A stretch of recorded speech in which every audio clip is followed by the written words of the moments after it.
Viewers welcome to mega style. வீடியோக்குள்ள போறதுக்கு முன்னாடி நம்மளோட சேனலை சப்ஸ்கிரைப் பண்ணாதவங்க சப்ஸ்கிரைப் பண்ணிட்டு கொஞ்சம் சப்போர்ட் பண்ணுங்க. வாங்க வீடியோக்குள்ள போகலாமா? ககன் பூமி சீரியல்ல என்ன நடக்குதுன்னு பார்க்கலாமா? பூமி ரொம்ப சந்தோஷத்துல இருக்காங்கன்னே சொல்லலாம். எப்படியோ அபூர்வா என்னதான் தில்லலங்கடி வேலை பண்ணாலும் ஒரு நாள் இல்லைன்னா ஒரு நாள் மாட்டதான் போறா. சோபச்சந்திரா கொலைக்கு பின்னாடி இருக்கிறது அபூர்வா தான் அப்படின்னு சொல்லிட்டு ஒரு ஆதாரமும் கிடைச்சிருக்கு. ஆனா அந்த ஆதாரத்தை சும்மா விட்டு வைப்பாங்களா இந்த அபூர்வா? சுக்குநூறா உடைச்சிட்டாங்கன்னே சொல்லலாம். உடைச்சதுக்கு அப்புறம் அவங்களுக்கு என்னத்தை பாத்தீங்களா, இதுக்கப்புறம் யாருனாலுமே நம்மள கண்டுபிடிக்க முடியாது அப்படின்னு சொல்லிட்டு ஆணவத்துல ஆடிட்டு இருக்காங்கன்னே சொல்லலாம். ஆனா இப்படி அவங்க நினைச்சிட்டு இருக்கா, அவங்களுக்கே ஒரு ட்விஸ்ட் கொடுக்கற மாதிரி வந்து ஏசிபி வந்து மறுபடியும் சோபச்சந்திராவோட மரணத்துக்கு பின்னாடி யார் இருக்கா அப்படின்னு சொல்லி இன்வெஸ்டிகேட் பண்ணதுல இருந்து நம்ம அபூர்வாக்கு கதி கலங்க ஆரம்பிச்சிருச்சுன்னே சொல்லலாம். அது மட்டும் இல்லாம நம்ம பூமி அபூர்வா கிட்ட சவால் விட்டுட்டு இருக்காங்கன்னே சொல்லலாம். இங்க பாரு அபூர்வா, என்னோட அப்பா சந்திரா கையால தான் உனக்கு சாவே. அது மட்டும் இல்லாம நீதான் என்னோட அம்மா சோபச்சந்திராவை கொலை பண்ண விஷயம் மட்டும் சந்திரா அப்பாக்கு தெரிய வந்துச்சுன்னு வச்சுக்கோயேன், என்னோட நிலைமை என்ன ஆகும் சொல்லு. கொஞ்சமாவது அதை பத்தி யோசிச்சு பாத்தியா அப்படின்னு சொல்லிட்டு நம்ம பூமி மாசா பேசுறாங்கன்னே சொல்லலாம். இப்போ அதுதான் இங்க நடக்க போகுதுன்னே சொல்லலாம். இந்த ஏசிபி சார் வந்து நம்ம பூமிக்கு தான் போன் பண்ணி எல்லா விஷயத்தையுமே சொல்றாங்க.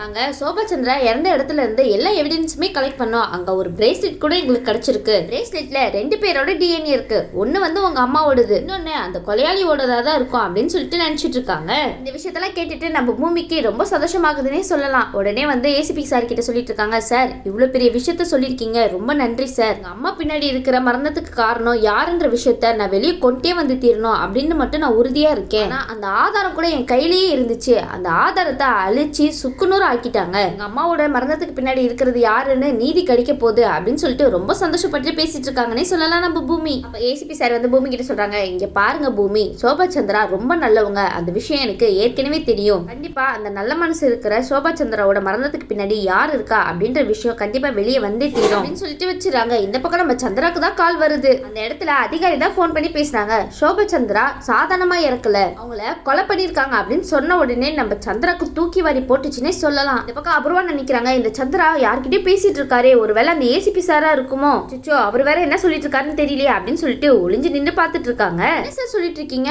அப்போ பூமி சொன்னது கரெக்ட் தானா? போனா என்னோட மனைவி சோபச்சந்திராவை யாரும் திட்டம் போட்டு தான் கொலை பண்ணிருக்காங்க.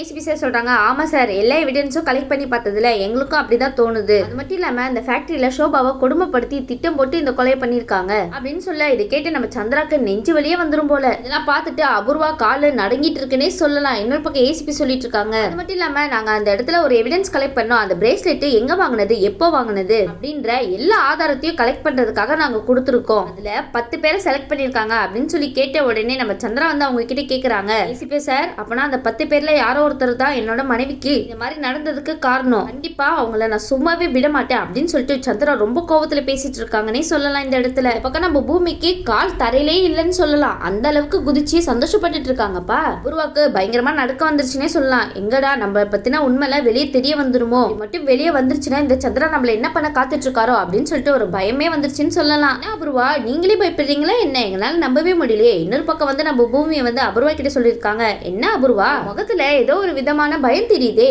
நான் தான் ஏற்கனவே உங்ககிட்ட சொன்னல, இனி இந்த விஷயத்துல இருந்து உன்னால தப்பிக்கவே முடியாது. ஆதாரத்தை அழிச்சிட்டா நீ என்ன பெரிய ஆளா? ஆதாரத்தெல்லாம் அழிச்சிட்டோம், இதுக்கப்புறம் யாருமே நம்மள கண்டுபிடிக்க முடியாது அப்படின்னு சொல்லிட்டு ஆணவத்தில் ஆடிட்டு இருந்தல, இப்போ நீயா வந்து சிக்கிட்டியா என்ன? பூமி அபூர்வாவை பார்த்து சூப்பரா பேசிட்டு இருக்காங்கன்னே சொல்லலாம். உடனே அபூர்வா சொல்றாங்க, யார் வந்தாலும் சரி நான் பண்ண விஷயம் வெளியே வரவே வராது. நீயும் என்கிட்ட சவால் தானே விட்டுருக்க, நீ விட்ட சவால்ல யார் ஜெயிக்கிறா யார் தோக்குறான்னு நீயே பார்க்க போற. அது மட்டும் இல்லாம இந்த அபூர்வா இருக்கிற வரைக்கும் இந்த ஆதாரம்லாம் வெளியவே வராது, வரவும் விட மாட்டா அப்படின்னு சொல்லிட்டு வீரமா வெளியில பேசிட்டு போறாங்களே தவிர உள்ளுக்குள்ள பயந்து நடுங்கிட்டு இருக்காங்கன்னே சொல்லலாம். இந்த அபூர்வா என்னதான் இருந்தாலும் நம்ம சந்திரா சோபா மேல ரொம்ப பாசம் வச்சிருந்தாருன்னே சொல்லலாம். அதனால சோபச்சந்திராவோட போட்டோ முன்னாடி நின்று ரொம்ப ஃபீல் பண்ணி அழுதுட்டு இருக்காருன்னே சொல்லலாம் நம்ம சந்திரா. சோபா நீயும் நானும் வாழ்ந்த நாட்களை நான் இன்னும் மறக்கல, மறக்கவும் முடியாது. 2 பேருமே எவ்வளவு சந்தோஷமா வாழ்ந்துட்டு இருந்தோம். ஆனா எதிர்பாராத விதமா உனக்கு இப்படி ஒரு நிலைமை ஆயிடுச்சு. ஆனா நீ யாருக்குமே துரோகம் பண்ணணும்னு நினைச்சு கூட பார்க்க மாட்டேன். ஆனா உனக்கு இப்படி ஒரு நிலைமை ஆயிடுச்சு, நீ எப்படி துடிச்சு உன்னோட உயிர் போயிருக்கும் அப்படி இப்படின்னு சொல்லிட்டு ரொம்ப புலம்பி அந்த போட்டோ முன்னாடி நின்று அழுதுட்டு இருக்காங்கன்னே சொல்லலாம் நம்ம சந்திரா. எல்லாத்தையுமே நம்ம அபூர்வா ஓரமா நின்று பார்த்துட்டு இருக்காங்கன்னே சொல்லலாம். இவர் என்னன்னா போட்டோ முன்னாடி நின்றுட்டு இப்படி புலம்பிட்டு இருக்காரு. அது மட்டும் இல்லாம சோபச்சந்திராவோட மரணத்துக்கு பின்னாடி நம்ம தான் இருக்கோம் அப்படின்னு மட்டும் அவருக்கு தெரிஞ்சிச்சுன்னா என்ன பண்ணுவாரோ அவ்வளவுதான். சந்திரா நம்மள உயிரோடயே விட மாட்டாரு. என்ன பண்ண காத்துட்டு இருக்காரோ தெரியலையே, ஏதாவது பண்ணியே ஆகணும். அந்த டிஎன்ஏ என்னோட டிஎன்ஏ அப்படின்னு சொல்லிட்டு வெளியே மட்டும் வந்துச்சு, சந்திரா கையாலேயே என்ன துடிக்க சாவடிச்சிருவாரே அப்படின்னு சொல்லிட்டு நினைச்சிட்டு இருக்காங்கப்பா இந்த அபூர்வா. உடனே நம்ம சந்திரா வந்து அங்க ஒரு விளக்கு எரிஞ்சிட்டு இருக்கோம். அந்த விளக்கு மேல சத்தியம் பண்றாரு, இப்போ இந்த இடத்துல சொல்ற சோபா உன்னோட மரணத்துக்கு பின்னாடி யார் காரணமா இருக்காங்களோ அவங்கள மட்டும் நான் சும்மா சும்மாவே விட மாட்டேன், உங்களை ஒரு வழி பண்ணியே தருவேன் அப்படின்னு சொல்லிட்டு ரொம்ப ஆக்ரோஷமா பேசிட்டு இருக்காங்கன்னே சொல்லலாம். அந்த இடத்துல பார்த்த அபூர்வாக்கு தூக்கி வாரி போட்டுச்சுன்னே சொல்லலாம். என்னடா நடக்குது இங்க, இவரு இந்த மாதிரி சத்தியெல்லாம் பண்ணி பேசிட்டு இருக்காரு, அவ்வளவுதான் போல நம்ம கதை முடிஞ்சிச்சு போலே அப்படின்னு சொல்லிட்டு ஒரு பக்கம் நினைச்சிட்டு இருக்க. இந்த சைடு நம்ம நட்சத்திராவை தான் காமிச்சிட்டு இருக்காங்க. இந்த நட்சத்திரா தண்ணி அடிச்சுட்டு செம்ம போதையில இருக்காங்கன்னே சொல்லலாம். நட்சத்திரா கிட்ட 4-5 பேர் வந்து தப்பா நடந்துக்கிறதுக்காக பாத்துட்டு இருக்காங்க. ஆனா நட்சத்திரா வந்து ரொம்ப மயக்கத்துல இருந்தனால அவனால தப்பிக்க முடியலன்னு சொல்லலாம். ஆனா நம்ம சரி கரெக்டான டைமுக்கு அந்த இடத்துக்கு வந்துறாருப்பா. அங்க வந்துட்டு ரவுடிங்க எல்லாத்தையுமே அடிச்சு போட்டுட்டு நம்ம நட்சத்திராவே அந்த இடத்துல இருந்து கூட்டிட்டு போறாங்க. அப்ப நட்சத்திரா வந்து மயக்கத்துல சொல்லிட்டு இருக்காங்க, நீங்க ரொம்ப நல்லவரு, என்ன நல்லா பாத்துக்கிறீங்க, ஆனா நான் தான் உனக்கு கரெக்டானவளே இல்ல, உன்னை இப்ப பாரு கஷ்டப்படுத்திட்டே இருக்கேன் அப்படி இப்படின்னு புரியாம மயக்கத்திலே பேசிட்டு இருக்காங்க இந்த நட்சத்திரா. உடனே சரி சொல்றாங்க, சரி நட்சத்திரா அமைதியா இரு அப்படின்னு சொல்லிட்டு வீட்டுக்கு கூட்டிட்டு வந்துடுறாங்க. இந்த அபூர்வா செரியும் நம்ம நட்சத்திராவும் ஒன்னா வரதை பார்த்துட்டு ரொம்ப கோவப்படுறாங்கன்னே சொல்லலாம். ஆனா நம்ம பூமி இவங்க 2 பேரும் ஒன்னா வரதை பார்த்துட்டு ரொம்ப சந்தோஷப்படுறாங்கன்னே சொல்லலாம். சரி உன்னை பார்க்க ரொம்ப சந்தோஷமா இருக்கு, என்னதான் நட்சத்திரா உனக்கு கெடுதல் பண்ணாலும் உங்களுக்கு ஏதாவது ஒரு ஆபத்துனா அங்க போய் நீ முதல்ல நிக்கிற பத்தியா, இடத்துல தான் நீ நல்ல ஹஸ்பண்ட் அப்படின்றத நிரூபிச்சிருக்க அப்படின்னு நம்ம செரிய பத்தி ரொம்ப புகழ்ந்து பேசிட்டு இருக்காங்கன்னே சொல்லலாம் நம்ம பூமி. இந்த சைடு இதெல்லாம் கேட்டுட்டு நம்ம அபூர்வாக்கு கடுப்பாகுதுன்னே சொல்லலாம். கிட்ட கேக்குறாங்க, எதுக்கடா என்னோட பொண்ணை இப்படி தூக்கி வச்சிட்டு இருக்க நீனு அப்படின்னு சொல்லிட்டு அவங்க கேட்க உடனே நட்சத்திரா சொல்றாங்க, மம்மி நீங்க சும்மா இருங்க, இவர் மட்டும் அங்க கரெக்டான டைமுக்கு வரலன்னா எனக்கு என்ன நடந்திருக்குன்னு தெரியுமா உங்களுக்கு, சரிதான் என்ன வந்து காப்பாத்தினாரு அப்படின்னு சொல்லிட்டு ரொம்ப பெருமையா செரிய பத்தி சொல்லிட்டு இருக்காங்க நம்ம நட்சத்திரா. உடனே அபூர்வா நினைக்கிறாங்க, இவன் என்ன சீவலுக்கு நம்ம கிட்ட ஒரு மாதிரியும் செடிக்கிட்ட ஒரு மாதிரி பேசிட்டு இருக்கா, அந்த நட்சத்திராவை பத்தி புரிஞ்சிக்கவே முடியலப்பா அப்படின்னு சொல்லிட்டு அவங்க ஒரு பாட்டுக்கு நினைச்சிட்டு இருக்க. இந்த பக்கம் நம்ம பூமிக்கு ஒரு போன் கால் வருதுன்னே சொல்லலாம். அந்த போன் கால்ல சுனந்தா தேவி தான் பேசிட்டு இருக்காங்க பூமி கிட்ட. பார் பூமி, நீ சொன்ன மாதிரியே உன்னோட ப்ராஜெக்ட்டுக்கு நான் சைன் போடலான்னு இருக்கேன், கொஞ்சம் சீக்கிரம் வரியா அப்படின்னு சொல்ல நம்ம பூமி ரொம்ப சந்தோஷப்பட்டு கிளம்பி போறாங்க.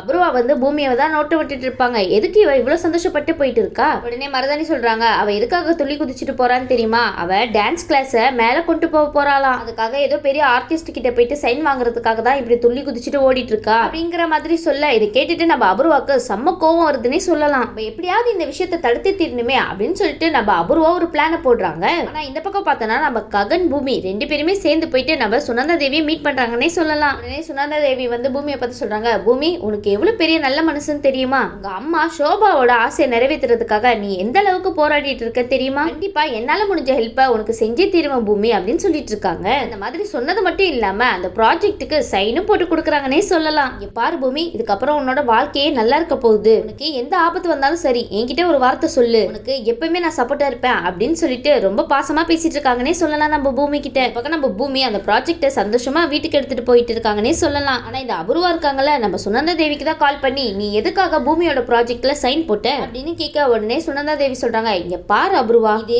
என்னோட கை என்னோட முடிவு, நான் எங்க வேணாலும் சைன் போடுவேன், உனக்கு எதுக்கு கேட்கறதுக்கோ ஏதாவது சொல்றதுக்கோ உனக்கு என்ன உரிமை இருக்கு சொல்லு அப்படின்னு சொல்லிட்டு நம்ம சுனந்தா தேவி அபூர்வாவை போடுன்னு போட்டு வெளுத்து எடுக்கிறாங்கன்னே சொல்லலாம். இந்த பக்கம் நம்ம சந்திரா கொலையாளி மேல பயங்கர வெறியில இருக்காருன்னே சொல்லலாம். அதுக்கப்புறம் என்ன உண்மை மட்டும் தெரிஞ்சிச்சுன்னா நம்ம அபூர்வாவோட கதையே முடிஞ்சு போச்சுன்னே சொல்லலாம். வெயிட் பண்ணி பார்க்கலாம் சந்திராக்கு எல்லா உண்மையும் தெரிய வருதா இல்லையான்னு. இந்த வீடியோ உங்களுக்கு பிடிச்சிருந்துச்சுன்னா மறக்காம மெட்ரோ ஸ்டைல லைக் பண்ணுங்க, ஷேர் பண்ணுங்க, சப்ஸ்கிரைப் பண்ணிடுங்க. தேங்க்யூ.